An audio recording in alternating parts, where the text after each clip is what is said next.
নিপাত যাওক পাকিস্তান মুৰ্দাবাদ মুৰ্দাবাদ মুৰ্দাবাদ পাকিস্তান মুৰ্দাবাদ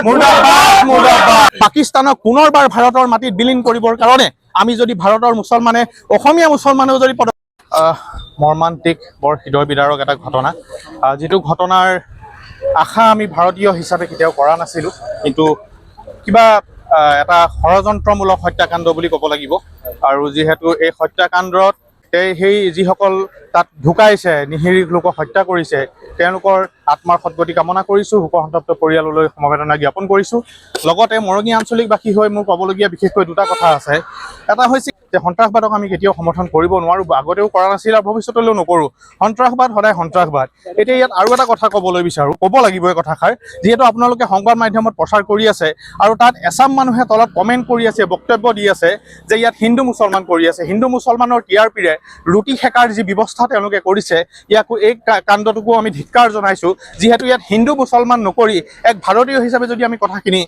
উপস্থাপন কৰোঁ ভাৰতীয় হিচাপে ভাৰতীয় দৃষ্টিভংগীৰে যদি আমি কথাখিনি চাওঁ তেতিয়াহ'লে ইয়াৰ এই সমস্যাটোৰ সমাধানত আৰু আমাৰ শক্তিশালী এটা পদক্ষেপ আমি ল'ব পাৰিম বুলি ভাবিছোঁ লগতে যিসকলে হিন্দু নে মুছলমান বুলি সুধি পেলাই হত্যা কৰিছিলে সেইসকল হৈছিলে পাকিস্তানী সেইসকল হৈছে সন্ত্ৰাসবাদী কিন্তু আমাৰ ভাৰতীয়সকলক সেই ক্ষেত্ৰত সেইখিনিতে আমাক যদি একেখন পাল্লাতেই ওজন কৰা হয় তোলা হয় তেতিয়াহ'লে হয়তো ভুল হ'ব কিয়নো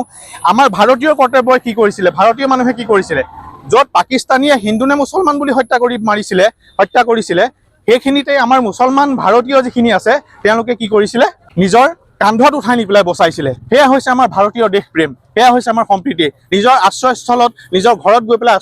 প্ৰশ্ৰয় দিছিলে আমাৰ ভাৰতীয় পৰ্যটকসকলক সেয়া হৈছে আমাৰ মুছলমানৰ দেশপ্ৰেম হিন্দুৰ প্ৰতি থকা আমাৰ এটা ভাইচাৰা এটা ভাতৃত্ববোধ গতিকে এইখিনি কথাও আমি এই মঞ্চৰ পৰাই আমি ক'ব বিচাৰিছোঁ এই সমতলৰ পৰাই ক'ব বিচাৰিছোঁ আৰু যি ঘটনা হৈ গ'ল এনেকুৱা ঘটনাৰ পুনৰাবৃত্তি নহওক আৰু ধিক্কাৰ জনাইছোঁ দৰকাৰ হ'লে পাকিস্তানক পুনৰবাৰ ভাৰতৰ মাটিত বিলীন কৰিবৰ কাৰণে আমি যদি ভাৰতৰ মুছলমানে অসমীয়া মুছলমানেও যদি পদক্ষেপ ল'বলগীয়া হয় এই মৰঙী মৌজাৰ পৰা